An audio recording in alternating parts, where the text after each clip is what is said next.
number 6 Polo, number 8 Hurd, number 9 DeBose, the captain, number 10 Steele, and for Great Britain, Kartik McCutcheon, Syrian McCutcheon, the captain, Lowthorpe, Mallon, number 6 Shiv McCutcheon, number 7 Lewis Hammond, number 8 McConvey, number 9 Santam McCutcheon. Referee calls the teams to order.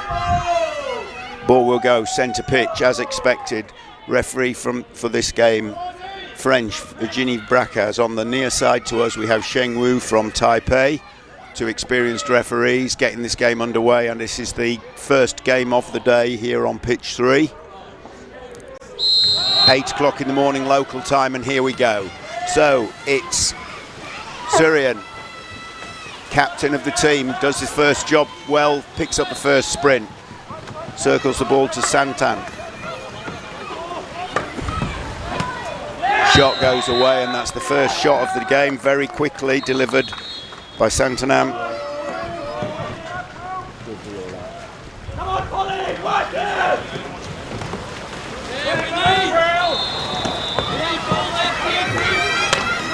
Great Britain starting with intent. I think that loss against Poland yesterday smarted.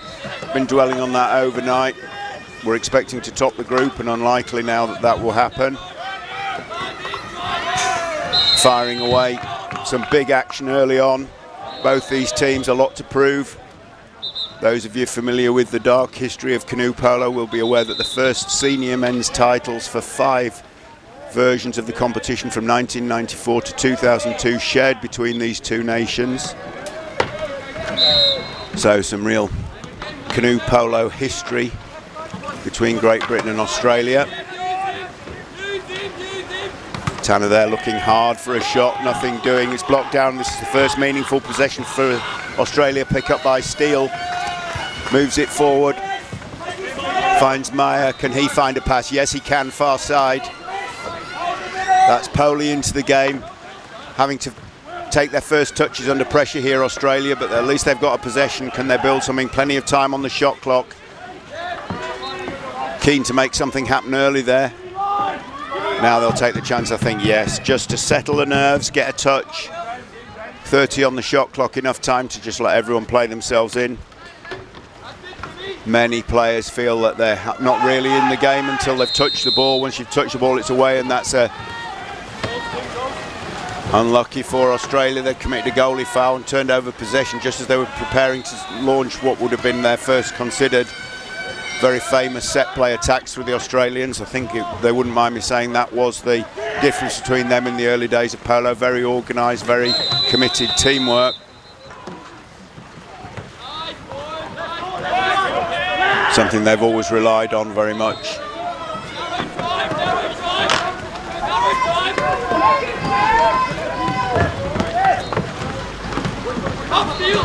We'll name check the teams fully at half time, but I'm sure most of you are aware, or many of you are aware, that there are 4 brothers in the Great Britain team. I don't believe that's ever happened before for any team.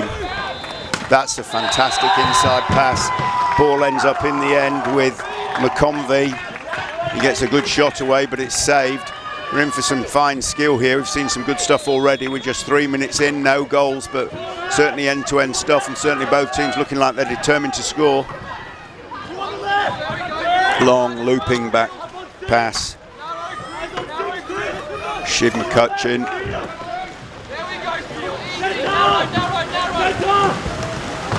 To his brother, Tanner. Recycling, good discipline. Australia working really hard in the line. They've got a 3-on-1 defence, and they are grafting to close the gaps. Leaning on a boat there, quite certain. Referee Bracaz just shaking her head, just keeping the players informed. None of your nonsense. Looking up at her, both teams. Funny how teams have a way of looking so incredibly innocent just after the referee's whistle goes.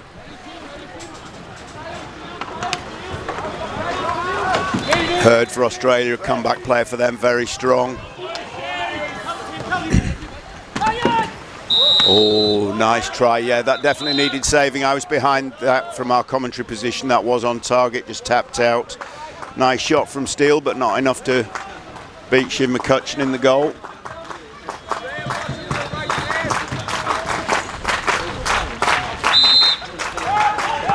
Really has been a good game of polo, considering there's been no goals. Almost hard to believe, but both teams going for it. And that's fine commitment from Lowthorpe, just takes the foul. I think that was pretty much what he was hoping for there. I don't think the ball was actually in his grasp, but managed to put his body on the line. And now I think for the first time GB just take a bit of heat out of their build-up. Almost 5 minutes gone as they mount the next attack. Yeah, some fine work. The ball dropping to Surya McCutcheon, but Australian goalkeeper more than a match for it. Really looked like quite a comfortable save in the end, maybe a bit too centre goal. That one, however, is hard and high, top right-hand corner, and that's the first goal. Shiv McCutcheon opens the scoring for Great Britain, and they go into a 1-goal lead on the 5-minute mark. Settles the nerves a bit.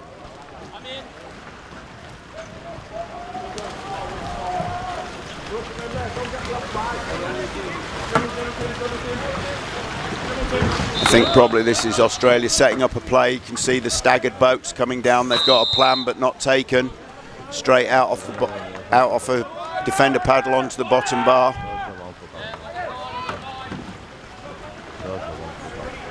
Great Britain pushing to 2-2, out high and strong. Aggressive or relatively aggressive tactics, slightly more ambitious than a 3-on-1, not waiting for Australia to come to them, forcing this ball to go long, and it does. Out to Polo. He dribbles across, the rest of his men in front of him, calling for where he's going. He's looking for a drive himself to draw some defence. Has done so. Can he find a pass? Only out. That's well covered by the British defence. So one complete phase of attack there, just recycled wisely by Australia there. No good option, so they come back out, look for another opportunity. But that's thwarted too. Pressure's going to slowly mount because of the time clock. 20 seconds to go.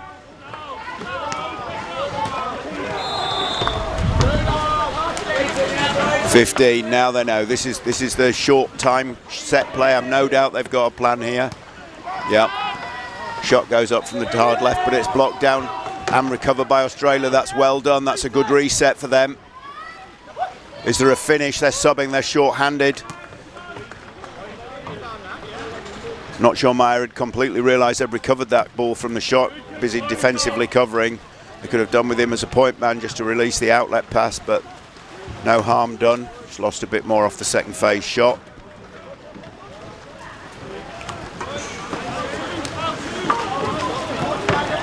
Driving runs, commit defenders, get the ball there, and that's a lovely inside pass, but immediately he receives the ball. Dobos is pushed backwards, and that closeness to the goal just gone instantly. Good defence. And recycle again. 15 seconds. Australia in the same position again. They've been placed. They're going to have to take something for the shot clock. Inside pass though. Well done. Good patience. Tried to make a better chance and did. This is Lowthorpe. Good for this. He's got some space and he's taking it. There's some pace on him. This is his game. Big part of what he likes to do, and that's a delivery at the end. Well done. Not a chance there for Meyer in goal. He is the #1 goalie, but drifting backwards, very, very difficult to goalkeep well, and against a finisher like Lowthorpe, no chance. So Great Britain, 2-goal lead. 2.5 minutes to play in the first half. Great Britain, this will be what they wanted to do, put a couple of goals on the board. Australia would love to reply before half-time. They've got the opportunity. They're certainly getting penetration into this British defence. They're getting closer. Then they come under a huge amount of pressure and get driven out. They've drawn a foul. Can they make something happen here? Absolute set play specialists, the Australians, as I say. And that's a nice try. That was well delivered by Hurd, but Shiv McCutcheon in the goal pops it down, and Great Britain are away. Australia will do well to not concede here. Got numbers forward, Great Britain, and that lands nicely. Oh, and out of the back of the hand of Rem McCutcheon, the captain, on the 150. Very cleverly done. Looked like he was running out of room and then just flicks it out of the back of the hand.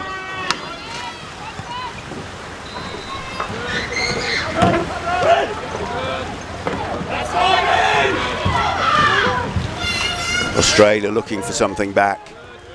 They don't want to go 3 down to half time, I'm sure. 1's always okay, 2's okay. You can have an encouraging talk. 3, you know, you've got to just peg it back 1 at a time.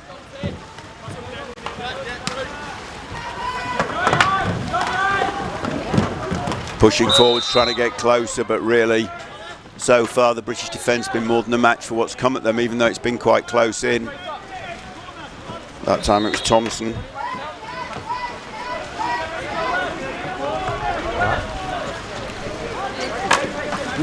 Thompson seems to have picked up McConvey for company on a man-for-man marking basis there. And as they chase out, that's Tanner out deep, just scrubbing the time off the time clock here, off the shot clock, I think. Shot comes away, really not a lot of options there. Hurd feeling that it was worth just driving himself and just taking a chance, but they've generated a corner with 30 seconds to go, the Australian team.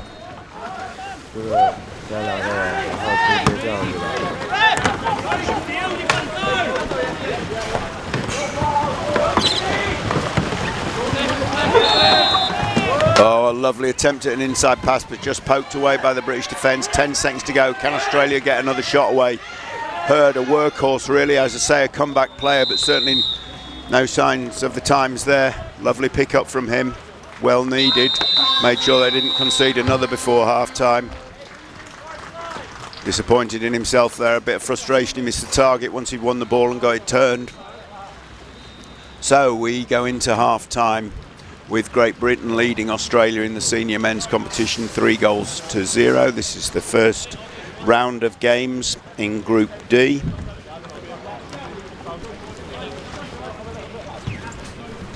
And we will name check the teams, but as I've said to you before, these two proud canoe polo nations, long history, both been involved in the World Championships of Polo from the very inception. Australian touring teams were in Europe back in the 1980s, and really that was what set up the possibility of a world set of rules. The ICF rules is in the form of something as we approach now were formed in 1986.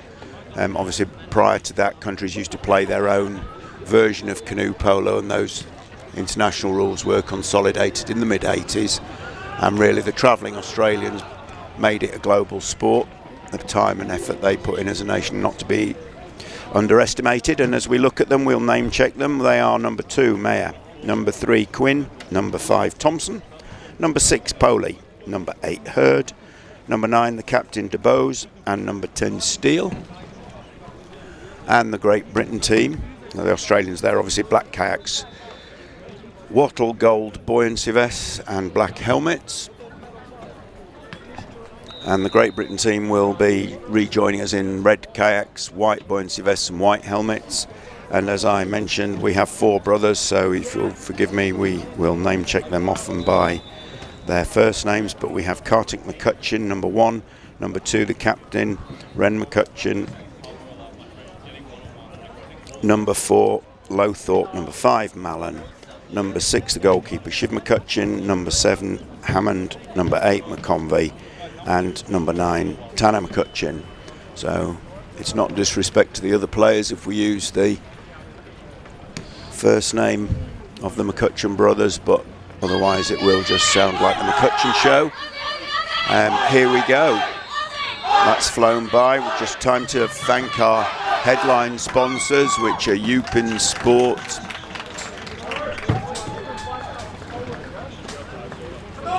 Latour Sports, Gukong Group, and then obviously to thank Deqing County, Huzhou City, the China Canoe Association and the International Canoe Federation, without whose cooperation, of course, these competitions just could not take place. Referee Bracaz, very well established French referee, gets our game underway, and once again Poley for Australia this time is successful against Ren McCutcheon. So honours even on the start sprints.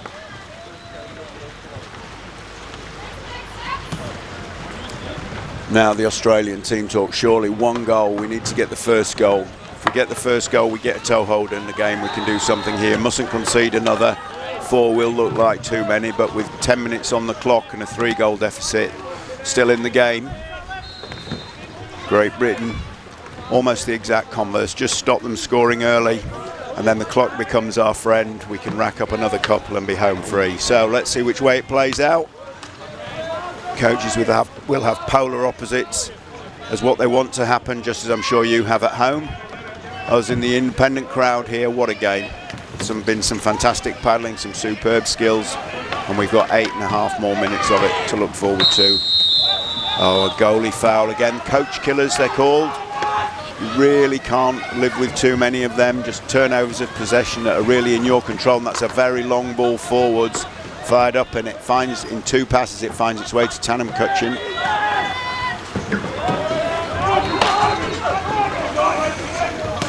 Long and deep, flicked out of the back of his hand, almost half the length of the pitch.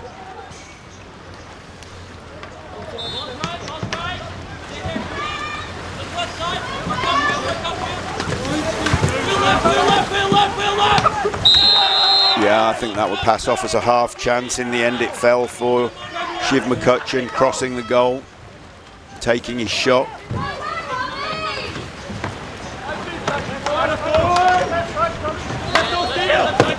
All 4 brothers on the field of play at the moment. Oh, and that's fearsome. At pace, found a gap through the defence, and on that occasion it was Ren McCutcheon, the captain, had a little bit of room, and these finishers who are, if they're at pace and moving, it just makes everything so much more difficult for the goalkeeper. One of the defenders' jobs to try and make sure they have to shoot stationary, but at that point McCutcheon was moving at pace and got a fearsome shot away, and that stretches Britain's lead to 4. And breaking away now. Tanner looks on the halfway line, has a look up, far side. Goalkeeper GBR is actually the forward man, but it recycles, and this is Hammond. His first action of the game on former under-21 world champion Hammond with Great Britain.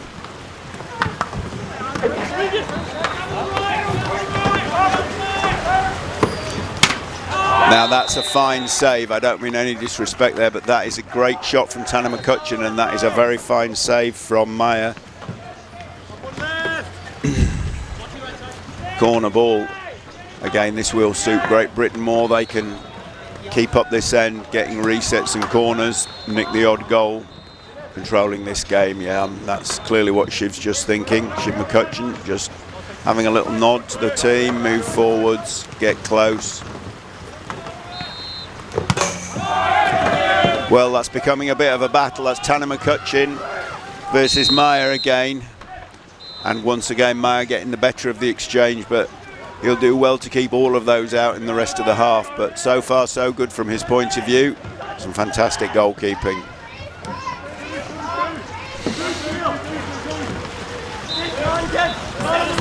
Clearly, this is a plan. Well, that didn't make it as far as Meyer. That was blocked, bound by the defence, and I'm pretty sure he'd be breathing a bit of a sigh of relief. He's pulled some beautiful saves out, but he won't be wanting to make save after save after save like that. I'm sure if he was here, he'd say that's my job, but tough ask to save 10 of them in a game.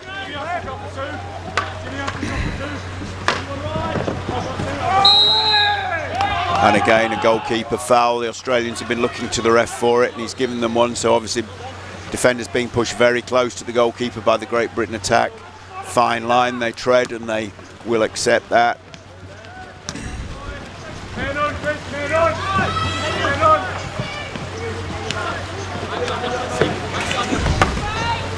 What can they get here? Australia having a look, bringing the changes. 20 seconds gone off this shot clock as the ball comes out to Steele.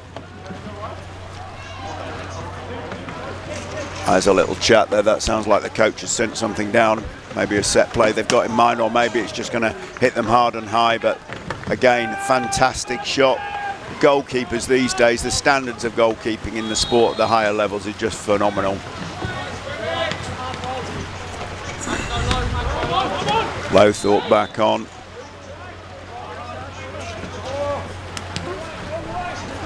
Little bit of confusion on the subbing from Great Britain.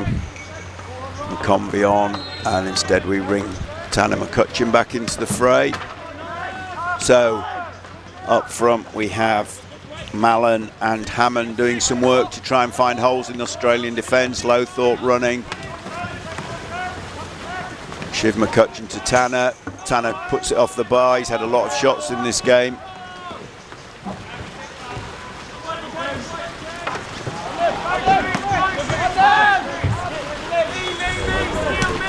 Great Britain pressing man for man now, no goalkeeper, looking for options, can't find it. That's a bit unlucky for Hurd, got a good paddle on it, but it actually fell for a Great Britain hand again.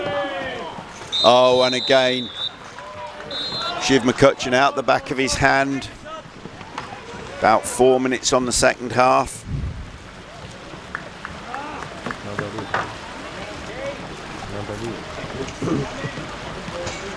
And as the British lead stretches to 5, Australian body language now going to have to just get something out of this game. I know they'd love to score, they'll celebrate a goal.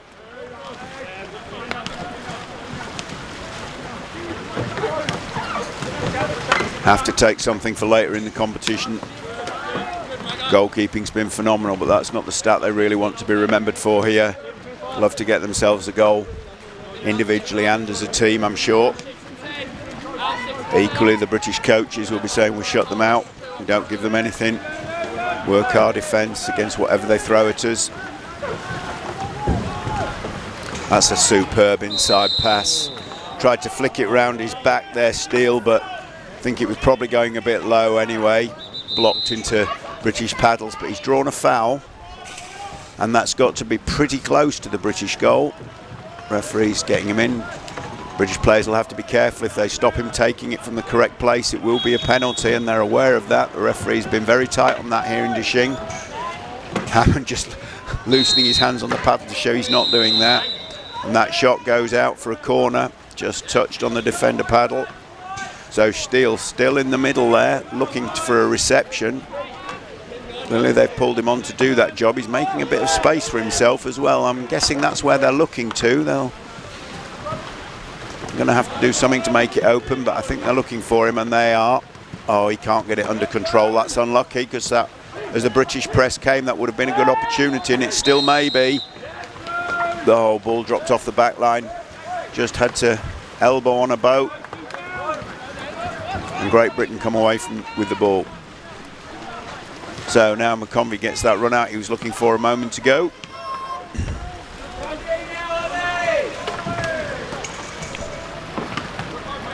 And the heat taken out of the game by Great Britain, 5-0.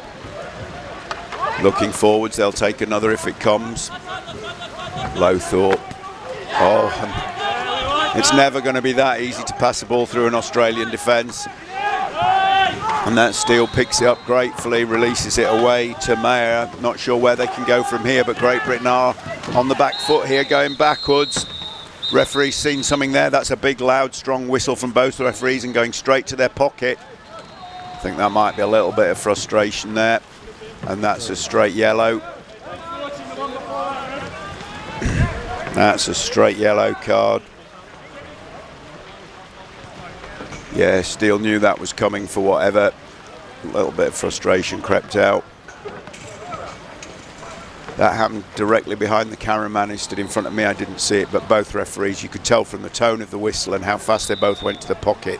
That must have been pretty clear cut. I hope you got a better view of it than I did, or maybe not. Steele just took it. I think he knew that was coming, so that will be a 2-minute sending off, which obviously will see out the game, or until Great Britain score. That went underneath, and now the Australians celebrating that GB miss, as well they might, with 4 players. Great Britain pressing with 4 and a keeper. They'll take what they can out of this, both teams, I think, now. So obviously as a contest, sending off finishes the game.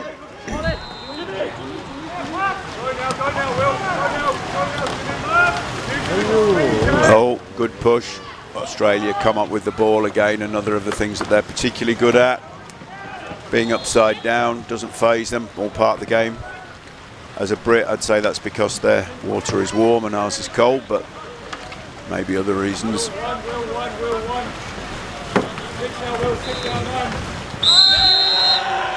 Not quite sure where that one was going. Good couple of meters over the goal. But we enter the last minute. And the heat taken out of the game by the sending off. Players still driving, looking for something, and that's what some pass cut out there by McConvey. But if not, I think that was pretty much on the button to land with Hurd. Put in the work rate, and he was in space. And the pass was on the money, but definitely needed the intervention or it would have landed. And that, in the end, that's McConvey. He's not been on the pitch too long, but he's put a goal on his next to his name. He'll be pleased about that. Nice to be on the scorer's table. He worked hard to get in position. The finish really was bread and butter then. Hit it hard and high. Last 10 seconds. Great Britain lead Australia by 6-0. Shots away, and that bit of control was just unbelievable. Stopped by McCutcheon.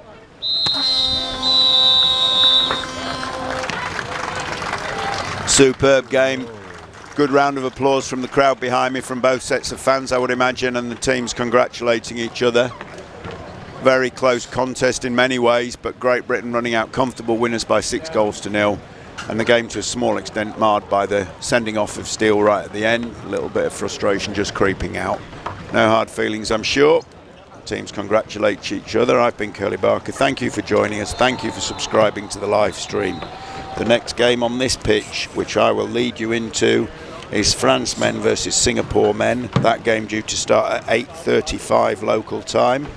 And we will be back with you in 5 minutes to talk through. So to confirm, the game between Great Britain and Australia in men's Group D ends with a 6-0 win for Great Britain. Close game on many levels, but the scoreline just ticking over for Great Britain from start to finish. Australia going out, but they will qualify through the group stages. So we will be back with you with France-Singapore in just a few minutes.